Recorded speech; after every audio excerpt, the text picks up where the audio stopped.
Bonjour les amis. Malgré ma voix grave, je suis du sexe féminin et je m'appelle Flèche. Ou plutôt, on m'appelle Flèche. Depuis la nuit des temps, devrais-je dire, je m'y suis habitué. Et cela fait tout de même plus de 10 000 ans que je sillonne la terre et surtout le ciel. Bref, ce nom me plaît bien, court, simple, rapide, efficace. Je vous laisse déjà découvrir ma garde-robe. Comme vous le voyez, elle est variée, colorée à souhait par mes plumes finement choyées. Mes activités actuelles sont très pacifiques et sportives, mais ce ne fut pas toujours le cas car je fus dressé pour tuer. Ça ne m'a pas toujours plu, mais dans le cas contraire, on ne m'aurait pas appelé flèche, mais nuages, papillons, sansonnets, brins d'herbe, que sais-je encore. Ma taille sculpturale en bois, en fibre de carbone, en aluminium devrait aussi vous séduire. Nous allons passer aux choses sérieuses de ma vie actuellement ludique. Je vous emmène à la compagnie d'Arc de Lagny-sur-Marne, où règne une belle ambiance de concentration, mais aussi de grande convivialité. Il ne faut pas s'inquiéter du regard de certains qui ont parfois l'air terribles comme ça, mais je suis choyé par ces tireurs qui veillent à mon bon entretien.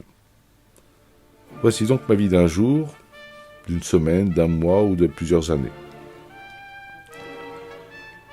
Je dois préciser dès maintenant que je n'appartiens qu'à un seul archer qui m'a soigneusement choisi, mais pour parler en notre nom à toutes les flèches, je vais faire comme si j'avais plusieurs maîtres ou maîtresses et comme si je me partageais entre elles et entre eux.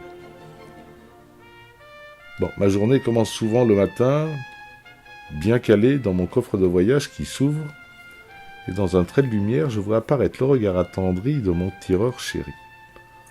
Ce peut donc être une femme, un homme, un adolescent, un enfant. En tout cas, tous prennent grand soin de moi, de nous, flèches de tout pays. Mon archer me regarde, m'inspecte, me nettoie toujours avec grande attention. Ah ah ah, nombre d'humains voudraient bien être à ma place, tant je suis bichonné. Lorsqu'il m'empoigne, c'est toujours avec une infinie délicatesse. Nos contacts sont charnels, voire sensuels à souhait.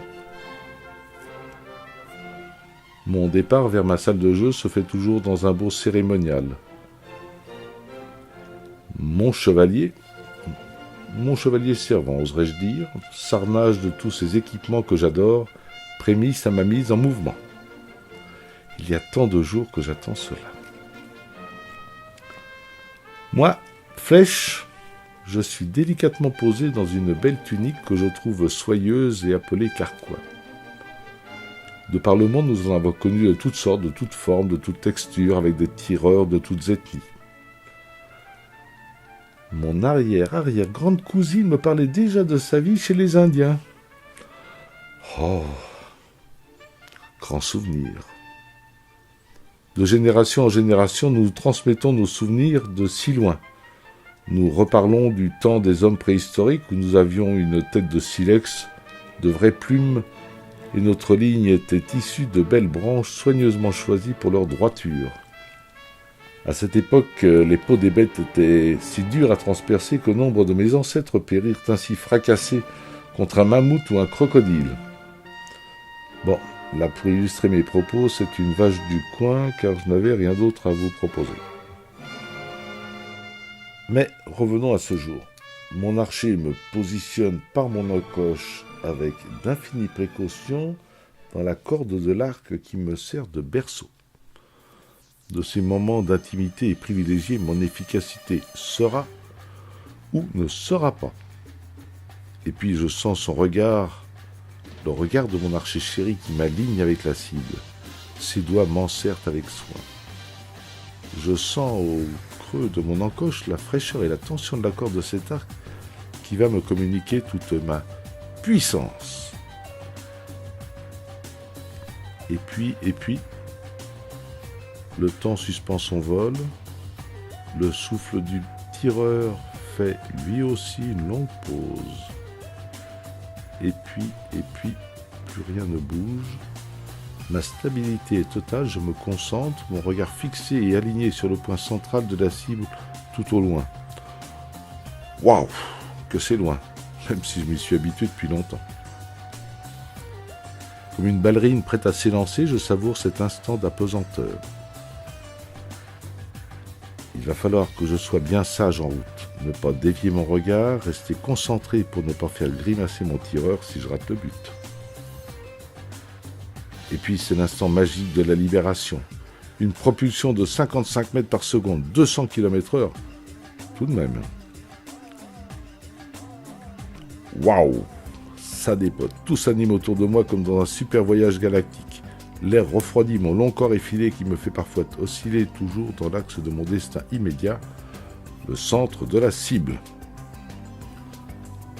J'ai parfois l'impression d'avoir été catapulté trop haut, mais je sais que les lois de la pesanteur et de la physique plaident en ma faveur et que je vais redescendre. Plus la cible est lointaine, plus je vois les nuages avant de redescendre. C'est normal. J'ai à peine le temps dans ce trait de me voir réaligner qu'un immense choc, violent, brutal, me file un mal de tête incroyable et titanesque. Ouais, normal, maintenant j'ai une tête en titane. Ça y est, j'ai passé le mur de papier cartonné et je vois plein de pailles ou de fibres diverses autour de moi. À mes côtés, je sens aussi les impacts de mes petites camarades qui arrivent. Nous rigolons les unes les autres de notre position parfois insolite et faisons un coucou humoristique à celles qui sont parties en dehors de la cible. La bonne humeur est toujours de rigueur chez les flèches. Après quelques instants de calme olympien, nous entendons des pas feutrés dans notre dos. Nous sentons la délicate empoignade de notre archer et par une élégante marche arrière, nous retrouvons la lumière du jour. Nous avons droit à un joli regard et nous voici redéposés dans notre carquois où nous retrouvons nos chères petites consoeurs. Le retour au point de tir se fait tranquillement et nous prenons le temps de savourer notre environnement. Avez-vous vu comme les archers, les autres flèches, les autres arcs, les autres carquois sont beaux? Ne trouvez-vous pas? Avant de vous quitter, je dois vous parler aussi du petit oiseau qui permet d'élire le roi de l'année.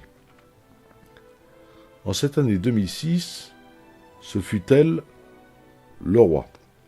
Oui, je sais, les francophones ne sont pas très logiques avec leur nomination, mais nous ne sommes pas là pour faire de la sémantique. Bref, en tout cas, je peux vous en parler, car j'étais sa flèche lorsqu'elle remporta ce titre prestigieux. Le but était tout de même à 50 mètres d'atteindre ce petit oiseau de bois sculpté par le roi de l'année précédente. Nombre de mes consoeurs étaient proches de moi, mais je fus la seule flèche à toucher ce succès d'année d'oiseau qui, fort heureusement, ne souffre pas d'être ainsi percuté ou persécuté, car il fait l'objet de tous les honneurs. Voilà, je vous laisse, j'aurai encore tant d'histoires étoilées et filantes à vous raconter.